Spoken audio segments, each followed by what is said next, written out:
It's Friday, it's 10 AM, it's already 30 degrees. It's a beautiful day. Today I'm going to show you Estacion Road.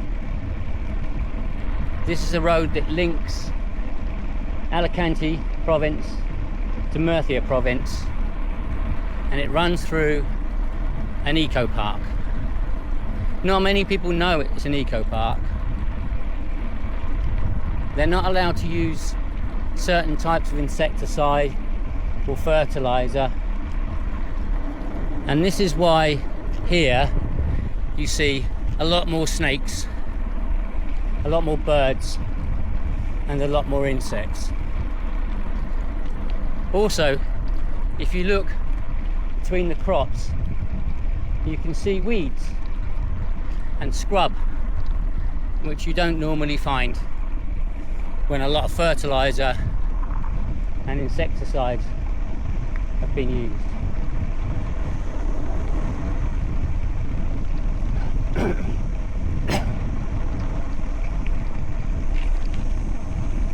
It's called Estacion Road. Guess what? There's a station, a railway station. It's long since defunct, but the building is still there.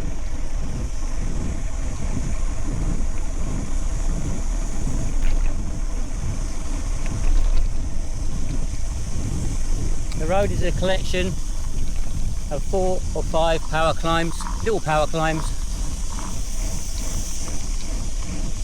They're just hard enough to get your breathing going.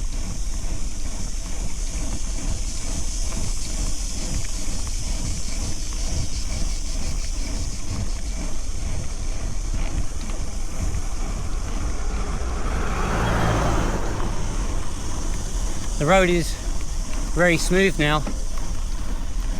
It used to be terrible.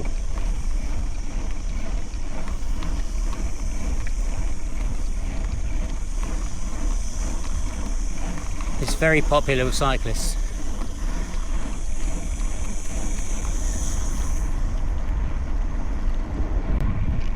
At the end of this road, there's one of our more famous climbs in the local area, the Bajo de la Plata.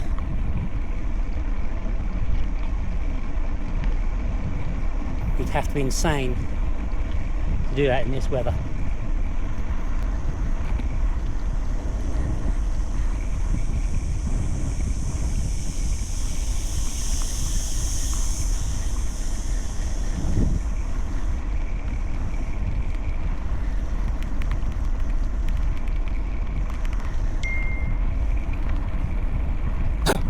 In the distance, you can see one of the towers.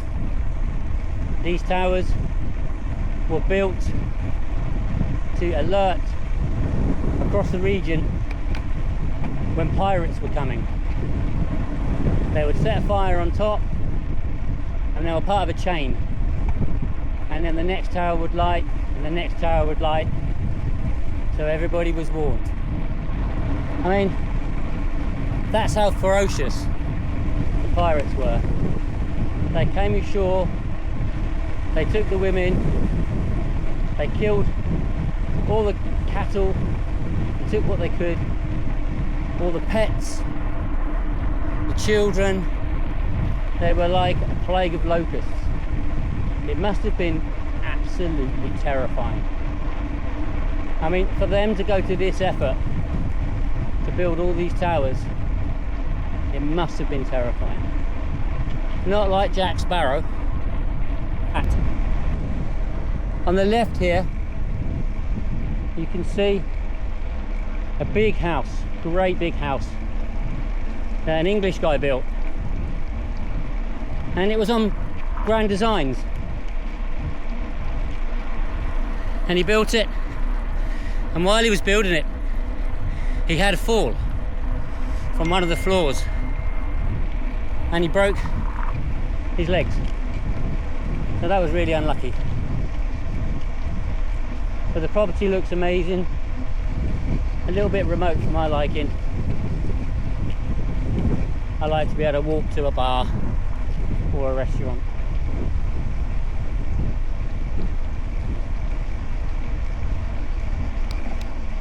So we're currently on the second climb, and in a minute the scenery opens up. On the right we have almonds, and on the left we have almonds, and you can see how scruffy and natural the plantations look. It opens out and you can see the Cabezo. The land is really dry, like desert really. The tarmac is so good, and I can remember how bad it was. And now we're coming into pomegranates.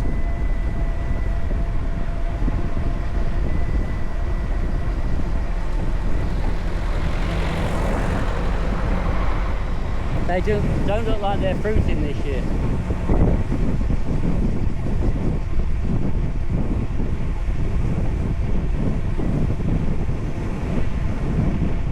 How does anything survive in this heat? There's a strange tree on the left. It's a cypress. There are so many snakes down here. My wife is terrified of them, and she calls it Serpentine Road, which is a little bit of a private joke, because we used to live in the UK in a road called Serpentine Road.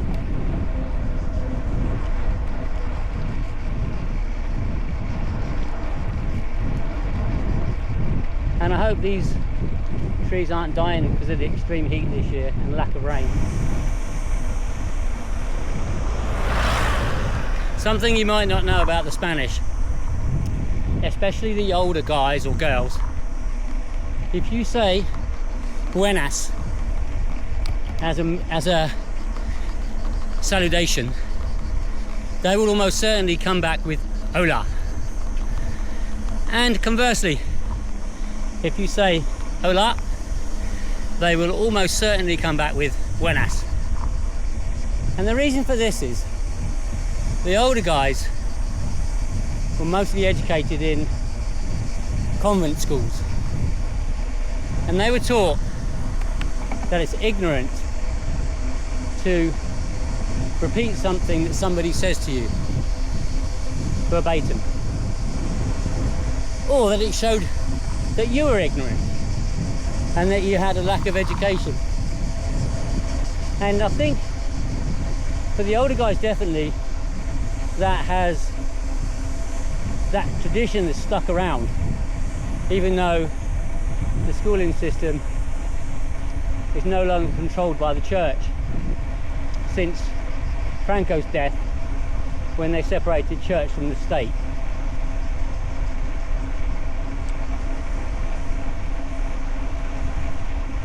So when you first come over and you're doing your level best to try and learn some Spanish, and you say buenas, which means good day, and you can use it at any time of day, because in Spanish that is complicated too, and they come back and they say hola, you're left thinking that you're doing something wrong. So you try the other way round. There's a young chaval. So you try the other way round, and they say buenas. I've always said it, and I'll say it again. Spain is bonkers. For a country so close to the UK and that has such a lot of English people here, it is still a very foreign country. Everything is different and everything is difficult. And I say I love it, but even so, the difficulties that you come up against, they can wear you down. I'm told that Germany is worse. but I don't see how it can be. I really don't.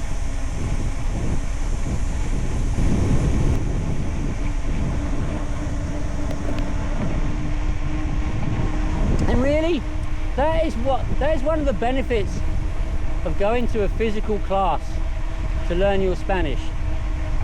Because if the teacher is worth his salt, at the end of every lesson, or at the beginning of every lesson, he will go around and he will ask you if you have any questions.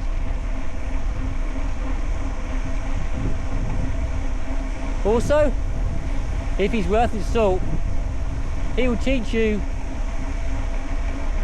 about Spanish culture. It's still a Spanish lesson, but you're also learning about the culture and the different things that the Spanish do.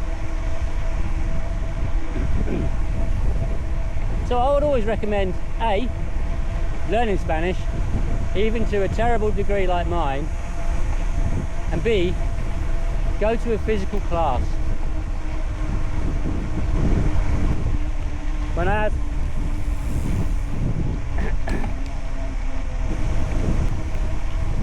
we do live in the worst region to learn Spanish. We're about to cross into Murcia, and they have a reputation. They are the butt of the jokes of Spain. I remember a TV program where there was a young girl and she was obviously pregnant, and she went to her dad. She said, "Dad, I've got something to tell you." Straight away he said, "You're not marrying a Murciano, are you?"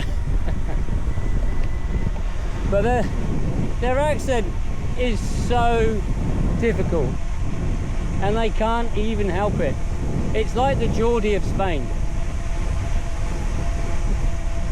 They miss off the last two words, sorry, the last two letters of every word.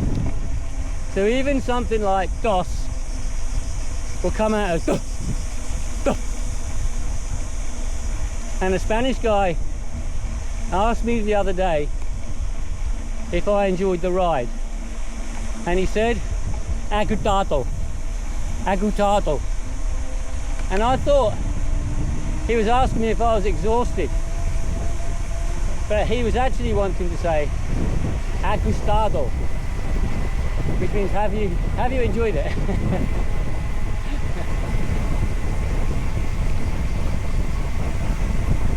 It's like every single word has to be teased out of them, and they're trying to suck it back in. Crazy.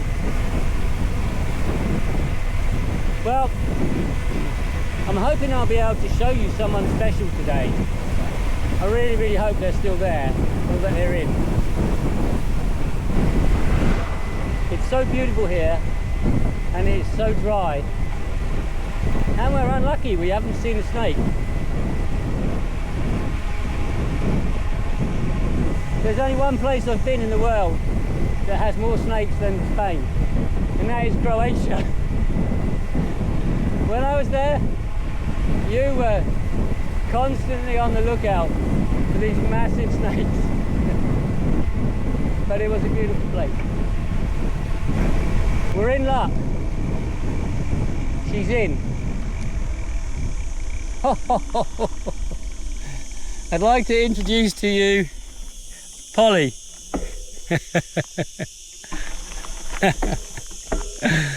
We call her Polly because she's a dolly on a pole, and she's looking terrible now. This has been here for as long as we have. I'm talking 8 years.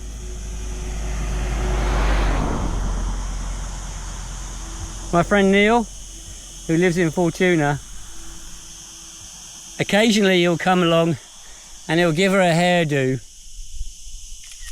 or he put lipstick on her once, which I thought was really nice, and he'll brush her hair. And once she went missing, and we had some workmen and they were replacing all these culverts. I've got some footage on my phone for you as well. And she went missing, and obviously I wouldn't have done it on a hot day like today, but I scrabbled around, and they'd thrown Polly just over there. That took about 20 minutes to sort her out. So I gave her hair a bit of a brush and then popped her back on her pole, and she's been there ever since. Remember I said Spain was bonkers? Well, there you go, Polly.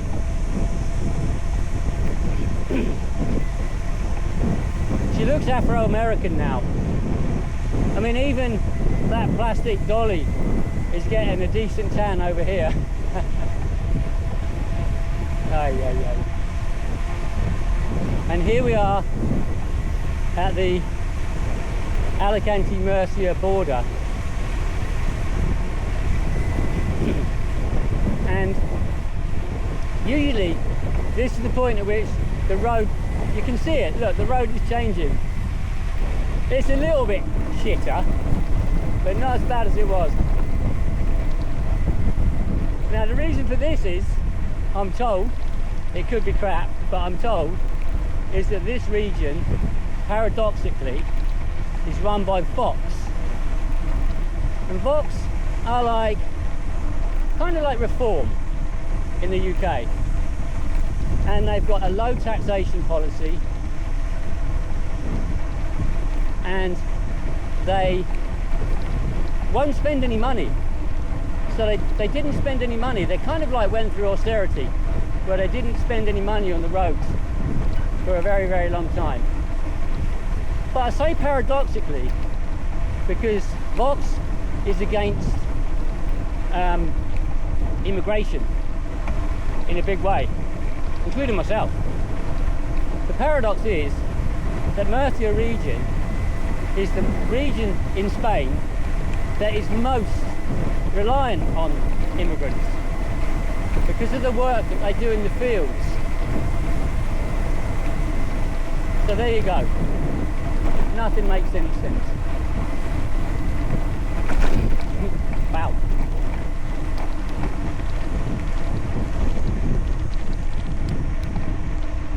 I'm so glad Polly was in. I can sleep tonight.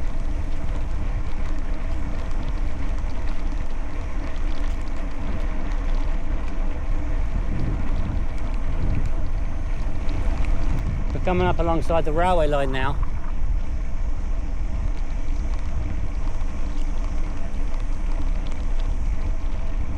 Where we will see the station, and then I'm going to turn around.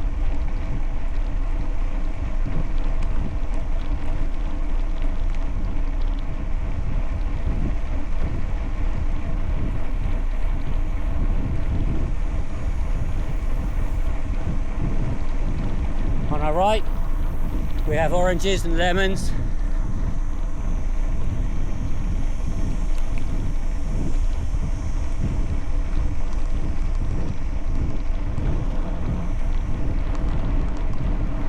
And here is the abandoned station.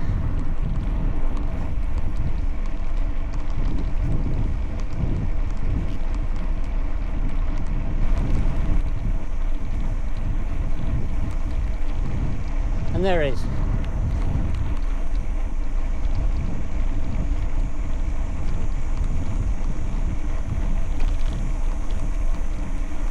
Spain is a country that is absolutely born to have trains. But there are so few. The prices are super cheap.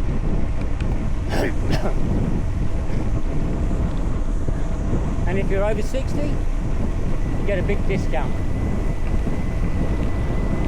And that's the same for most things in Spain. It was the same in Malaysia. The discount started at 55 because their life expectancy is a bit shorter than ours.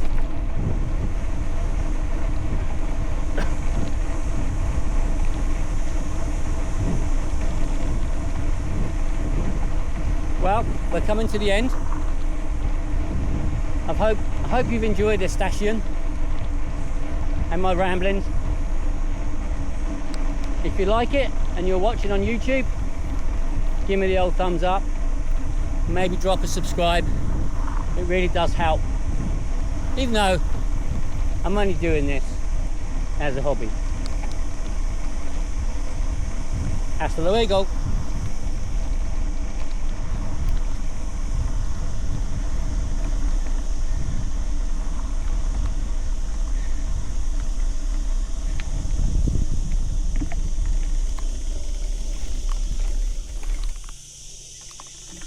And we had some workmen and they were replacing all these culverts.